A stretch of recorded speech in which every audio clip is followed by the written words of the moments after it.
What's up, everyone? Father Charles here. Welcome to another episode of Absorbed into the Story, Catholic Themes in Tolkien. So have you ever noticed that in Lord of the Rings, just when the chips are down, when all seems lost, when the situation just seems hopeless and impossible for a certain set of characters, all of a sudden the perfect character comes into the scene to help them? Think about when the hobbits are getting eaten by Old Man Willow. Tom Bombadil to the rescue. Think about when they're at the prancing pony and they're at wit's end. They don't know what to do. They're trying to get to Rivendell. Black riders are fast approaching. They're on their tail and they meet Strider, the perfect person at the perfect time. Or think about when Sam and Frodo are trying to find their way to Mordor and they run into Faramir in the fair woods of Ithilien.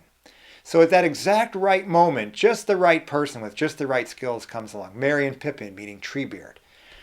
So it's a very popular theme in Tolkien, one that I think he really loved. And I'm going to argue in this episode that it's kind of Tolkien's portrayal of grace.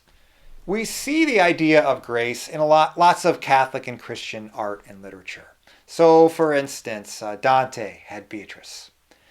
Flannery O'Connor has some darkly absurd moment of grotesque violence where her hard-hearted, ignorant, arrogant protagonist has their world rocked by some absurd comic act, which is usually something violent that shakes them out of themselves and gives them an opportunity to at least accept a little bit of redemption, if not be outright saved.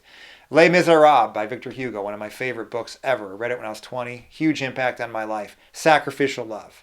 Time and time again in that book, you see characters sacrificing themselves out of love for another. There's a wonderful song by the Irish rockers U2 called Grace. And it goes, Grace, she takes the blame, she covers the stain, she removes the shame. It could be her name. Grace, it's the name for a girl. It's also a thought that could change the world. And when she goes to work, you can hear the strings because grace makes beauty out of ugly things. So creative, ingenious authors and writers have portrayed grace in wonderful ways. But my favorite is Tolkien's, The Unlooked-for Friend.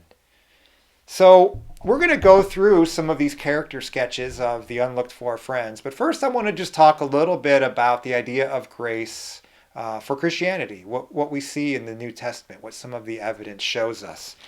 Because Tolkien said, remember, that The Lord of the Rings is, of course, a fundamentally religious and Catholic work. Unconsciously so in the writing, but more consciously in the revision. But he says he explicitly took out all of the religious elements, choosing instead to make them implicit so that they become absorbed into the story and the symbolism. And so I'm going to argue that the unlooked-for friend is the way that Tolkien's idea of grace got absorbed into the story. So grace is a ubiquitous word and concept in the New Testament, particularly in the writings of St. Paul. The Greek word is charis, a search of which on the internet will bring up such definitions as innate giftedness, splendor, inner grace, charm, gift, beneficence, courtesy, thanks, gratitude, donation, kindness, goodwill, favor, mercy, and universality. The English word grace is from the Latin translation of charis, which is gratis, from which we get the word gratuity. So it means a free gift. It costs us nothing and requires only an open welcome, something given, not earned. Arguably the most famous and beloved American worship song is Amazing Grace. Amazing grace, how sweet the sound that saved a wretch like me. I once was lost, but now I'm found, was blind, but now I see. We love this idea. I mean, the idea that we, the sinners, were redeemed by him, the sinless one. The fact that God came to earth, God, the perfect one, came down to our imperfect earth. God, the immortal one, became mortal so that we, the mortal ones, could share in his immortality. He, the rich one, became poor so that we, the poor, could become rich. He, the innocent one, was counted guilty so that we, the guilty, could be acquitted and counted innocent. I mean, it's a pretty darn good narrative. If it's true, then we're sitting on the winning lottery ticket. Why? Because grace has come to us. And for the New Testament and for Christians, grace is not a thing. It's a person. The law was given through Moses. Grace and truth came through Jesus Christ. We read in the prologue of John's Gospel, the Gospel of John, chapter 1. When I used to teach high school theology, I would try to explain to the kids the novelty of the New Testament and grace. I would juxtapose these two pictures on a PowerPoint slide. On the one hand, I would show Rembrandt's famous painting of Moses receiving the law. It's a very stark picture, lots of earth tones, kind of a stormy background, very somber. And then you see, I show Giotto's Nativity, where Our Lady is looking at our Lord with a look of incredible tenderness, and he's looking up at her with great love. And that picture, I think, really points to the stark contrast about what is novel and unique about the New Testament. The law was given, grace and truth came. The law was tablets of stone. The new law is the person of Jesus Christ, our Lord and Savior, who comes as an unlooked-for friend. Now, he's not exactly unlooked for because the Old Testament did offer many prophecies and foreshadowings of his coming. But nevertheless, there was something unlooked for about him, because every time people encountered him, they were blown away. They were bowled over. Who is this that speaks with authority? We've never heard a man speak like this before. Who is this that even the waves and the sea obey him? This was a guy that was capable of mesmerizing a crowd for 3 straight days, and they didn't even think about eating. And then he fed them with a handful of loaves and fish after it was done. So this exceptional presence of Jesus breaks into our life, kind of like the intruder, as we saw in the last chapter, but also as the unlooked-for friend. And I would argue in my life and in the lives of many people I ministered to, Jesus always seems to be showing up just at that exact right moment when things seem hopeless. That's what we believe as Christians, is that we're not alone. Christianity is not just morality, and it's not just doctrines, and it's not just a way of celebrating the liturgy. Christianity is a relationship with a person, an event that gives life a new horizon and a decisive direction. Christianity is the relationship with an unlooked-for friend who breaks into our lives and shows us the way, a way that we could never have found ourselves. So I'm going to argue that this was the operating system behind Tolkien's writing. And I'm going to argue that it was one of the chief sources behind his very personal dimension of grace. His portrayal of grace is not something, it's someone. So we're going to do a rather deep dive now into these wonderful character sketches of the unlooked-for friends in Tolkien. So let's dive in. 3 of my next 4 unlooked-for friends that I'm going to talk about are only found in the Lord of the Rings book and not in the Peter Jackson movie. So this series is called Catholic Themes in Tolkien, not Catholic Themes in Peter Jackson. So not trying to be snobbish, just saying. If you haven't read the book, you might want to. One of the first encounters with the unlooked-for friend is in the Fellowship of the Ring, Book 1, Chapter 3, very early on. Frodo is fleeing the Shire, Sam and Pippin are with him, and the mysterious Black Riders are in pursuit. Frodo has the ring, they want it, and they want him. After his talk with Gandalf in the previous chapter, Frodo now knows a little bit more about what's at stake. Just after a close call in which they've almost been discovered by a rider, Sam hears Elvish singing coming from the nearby woods. Frodo checks it out and he says in amazement, "These are High Elves. They spoke the name of Elbereth. Few of that fairest folk are ever seen in the Shire. Not many now remain in Middle-earth, east of the Great Sea. This is indeed a strange chance." So there's some laughter as Glidor, their leader, makes introductions with Frodo and his friends, and then the conversation turns serious. Glidor observes, "We see that there is some shadow of fear upon you." Pippin asks them about the Black Riders, but Glidor insists they not speak here of the menace. He invites the hobbits to join his elvish companions, saying, "It is not our custom, but for this time we will take you on our road, and you shall lodge with us tonight, if you will." The unlooked-for friend has arrived. The first of many such instances we're going to see in The Lord of the Rings. And we're going to see these 2 races of people who usually are accustomed to doing their own thing.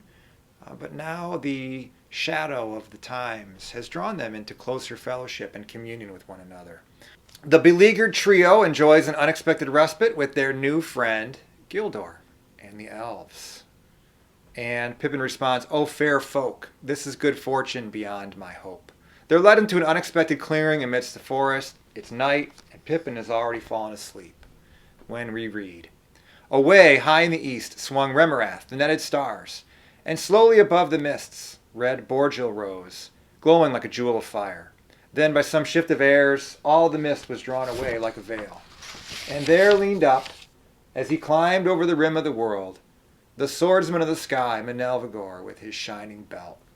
The elves burst into song. Suddenly under the trees a fire sprang up with a red light. Come, the elves called to the hobbits, come, now is the time for speech and merriment. Pippin sat up and rubbed his eyes. He shivered. There is fire in the hall and food for hungry guests, said an elf standing before him. After many years of teaching young people, as you know, I taught Lord of the Rings to high school students for about 8 years. I've come to think of Pippin in this scene as a student. I've often met a young person asleep, if you will, and just missing the whole experience, sometimes literally asleep in class. Kids today don't get nearly enough sleep. That's a topic for a whole other time.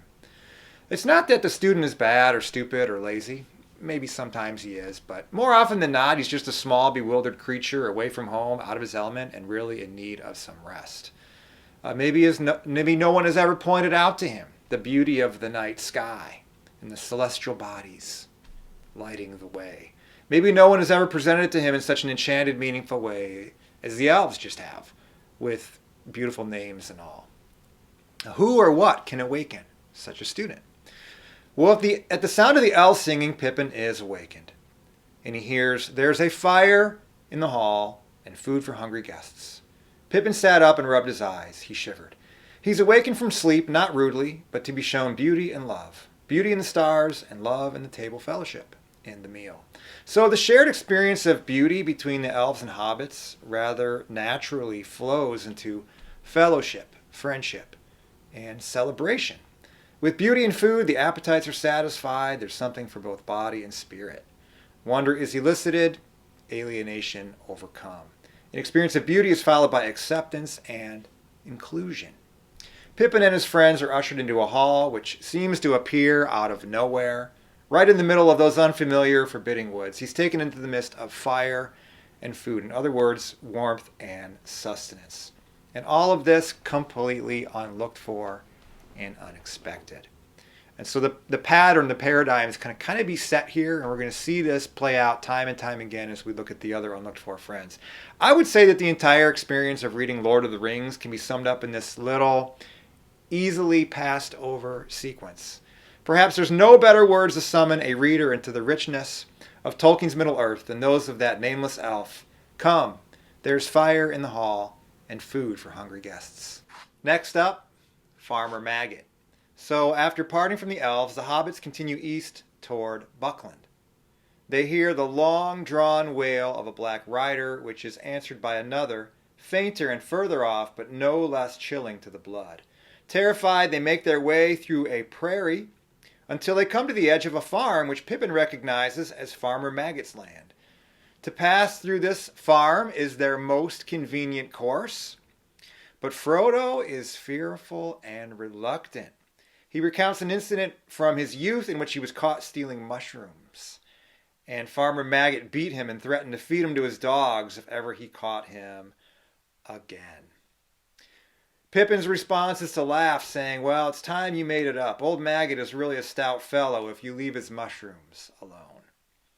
So Frodo is given the opportunity to revisit his fear, his opinion, and his memory of old Farmer Maggot. Thankfully, he accepts. The result is another unlooked-for friend who, with his wife, provides hospitality and friendship at an especially crucial and necessary moment. Farmer Maggot welcomes the hobbits, telling them about his chilling encounter that afternoon with the Black Rider, who paid a visit demanding information on one Baggins. Maggot wisely observes that no accident brought you and that rider here on the same afternoon. But he's discreet. He doesn't pry. Instead, like Glidor and the elves, he invites them to share table fellowship. He says, if you and Mr. Peregrine and all could stay and have a bite with us, we would be pleased. After dinner, Maggot takes them in his own pony-driven wagon down the 5-mile path to the ferry that they need to cross the river and sends them off with a basket of mushrooms. So in the case of Farmer Maggot, the unlooked-for friend carries with him a certain distrust and prejudice based upon the baggage of history. Past negative experience has colored the way Frodo views this man. He views him with suspicion. And this is often the pattern with the unlooked-for friend in Tolkien's writings. In a wonderfully insightful essay entitled Tolkien and the Other, Tolkien scholar Jane Chance argues through many examples that Tolkien, an outsider himself in many ways, repeatedly exhibits a distinct favor towards overcoming prejudiced isolationism toward outsiders through engaging openness to the other. And this is a huge theme in Lord of the Rings. It kind of goes along with the unlooked-for friend, but it's this idea, postmodern literature calls it alterity. Alter means the other. So we live in an age today when, people kind of bunker down in their tribes, and there's a tendency to demonize people who think differently, act differently, or maybe are part of a group that has done us some injury, whether real or imagined, in the past. And as a result of that, we end up in these isolated units, separate from one another, excluded from the real contributions that we can make to one another.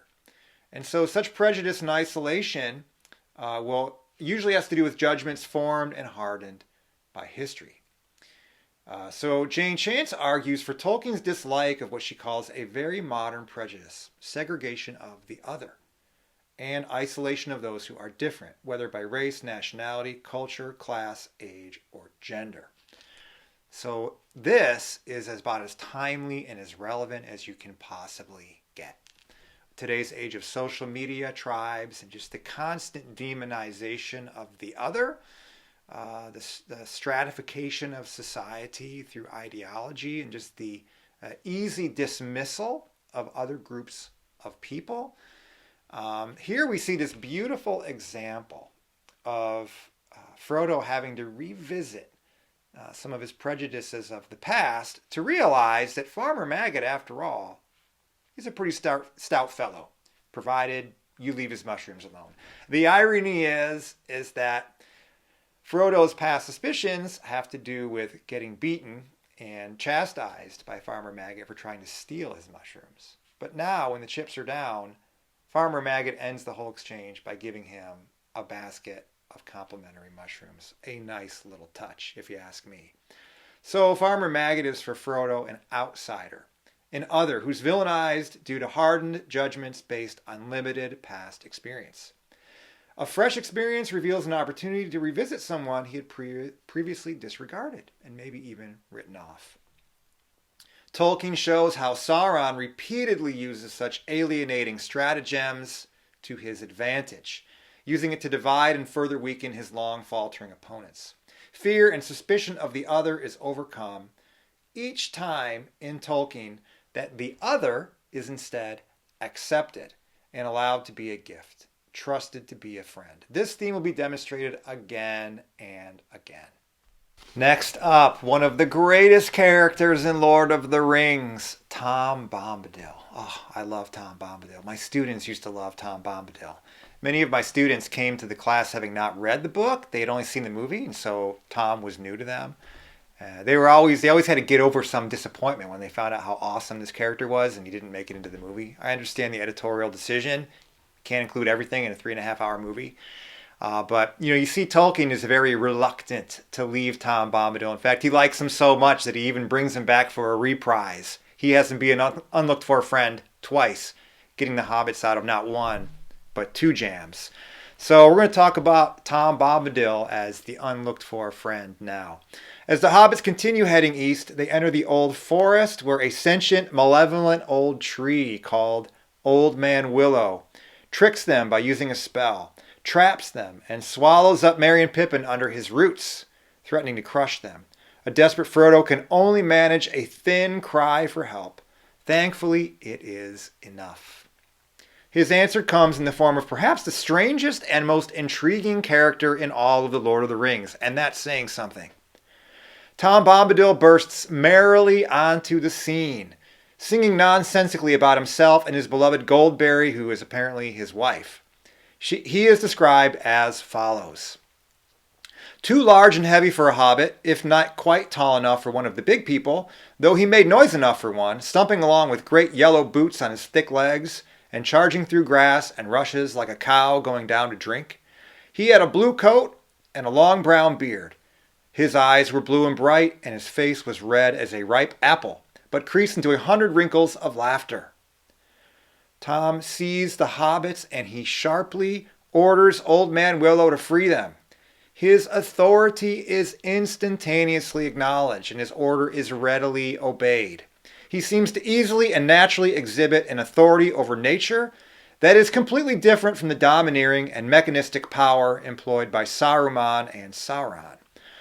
Tom then leads the stunned and bewildered hobbits to his home, one of the most wonderful, enchanted, magical places in all of Middle-earth. And again, that's saying something. They enter a long, low room with many candles and are amazed at the sight of Goldberry sitting with her long yellow hair, green gown, and golden belt. Her feet resting in earthenware bowls filled with water lilies. She seemed to be enthroned in the midst of a pool. She welcomes them with sweetness and grace. I used to joke with my students. It's like, look, Tom Bombadil is not exactly described as a Brad Pitt type of a figure. He was a pretty funny looking dude. But it sounds like Goldberry was quite the looker. So maybe there's hope, even for ugly dudes. I just had to throw that in there. Thanks for indulging me. So Tom tells the hobbits to abandon their fear, for tonight you are under the roof of Tom Bombadil. Table fellowship is once again exhibited, as they are treated to a simple but sumptuous vegetarian meal. Afterwards, they are led to a sleeping room complete with 4 mattresses, vessels of hot and cool water, and even 4 sets of green slippers. This guy thinks of it all, huh? They are given a drink which went to their hearts like wine and set free their voices. Soon they find that they are singing merrily as if it was easier and more natural than talking. They sleep deeply and peacefully to the sound of falling rain and enjoy a delightful stay before heading off once again. However, Tolkien is reluctant to say goodbye to Tom just yet, for he will have Bombadil make another appearance in the next chapter as he comes to save them yet again, this time from their captivity to the mysterious Barrow-wights. So Tom's house is a place of safety, warmth, and earthy comfort. While there as his guests, the hobbits learn some things about Tom, although not nearly enough to satisfy their curiosity, which seems to grow rather than lessen in his presence. Eldest, that is what I am, Tom tells them. Okay, thanks. That helps. Then, switching to third person, he says this of himself. You gotta love it when a character starts talking about themselves in third person. Tom was here before the river and the trees. Tom remembers the first raindrop and the first acorn. He made the pass before the big people and saw the little people arriving. He was here before the kings and the graves of the Barrow-wights. When the elves passed westward, Tom was here already, before the seas were bent. At a certain point, Tom learns about the ring and he asks to see it. To their amazement, he puts it on and does not disappear. Nothing happens. He laughs and he playfully spins the ring in the air before giving it back, completely immune to its power. Later, during the Council of Elrond, we learn that Tom is older than the old. He is also called Earwain ben Adar and is oldest and fatherless. Again, you're not really helping me here with these descriptions, but okay. We learn that he is his own master, though he has withdrawn into a little land within bounds that he has set. As far as the ring goes, Gandalf says that it is not so much a matter of Tom having power over the ring, as it is that the ring has no power over him. A number of readers wrote to Tolkien who had a lot of questions about Tom, just like you and I would have, and they wanted to find out just who is Tom Bombadil. And there was a lot of speculation, is he, maybe he's one of the Maiar? Is he some type of creature from Valinor that somehow made it over to Middle Earth? While much speculation has occurred, Tolkien told one fan, "Even in a mythical age, there must be some enigmas, as there always are. Tom Bombadil is one, intentionally." So he's an intentionally enigmatic figure. One interesting view proposed by some Catholic scholars is that Tom is a sort of pre-lapsarian, pre-fallen sort of Adam figure. Peter Kreeft, the Catholic philosopher and apologist, suggests an intriguing theory that in Tom's Edenic existence, we see echoes of our own longed-for innocence. He proposes that perhaps prose is fallen poetry. And then following the logic, perhaps poetry is fallen song. So who knows? Maybe before the fall of man, maybe the way that Adam and Eve communicated was through this nonsensical, joyful sing-song. Have you ever heard jazz singers do scat singing? This is a little bit of an aside, but I'm actually watching the Ken Burns documentary on jazz right now. And they were talking about Louis Armstrong and how he started to do some scat singing and how that really caught on. They even said that for a while there, it looked like the English language was going to be lost to Chicago because everybody was greeting one another with this scat singing. It's really cool. I wish I could do it, but there is just sort of a setting free of the tongue, sort of a losing of one's inhibitions to just kind of let the joy and the mirth and the self-expression just come out in a way that's very unself-conscious. We see that in Tom Bombadil. So in humanity's true innocence, the type of unself-conscious, lighthearted, delight-filled, nonsensical style of sing-song employed by Tom is perhaps the norm. Tom Shippey is perhaps the Gandalf of Tolkien scholars. He's probably one of the scholars I've learned the most from. And he's definitely a black belt in Tolkien scholarship. He says this of Tom: "He is a kind of exhalation of the earth, a nature spirit, and once again a highly English one, cheerful, noisy, unpretentious to the point of shabbiness, extremely direct, apparently rather simple, not as simple as he looks."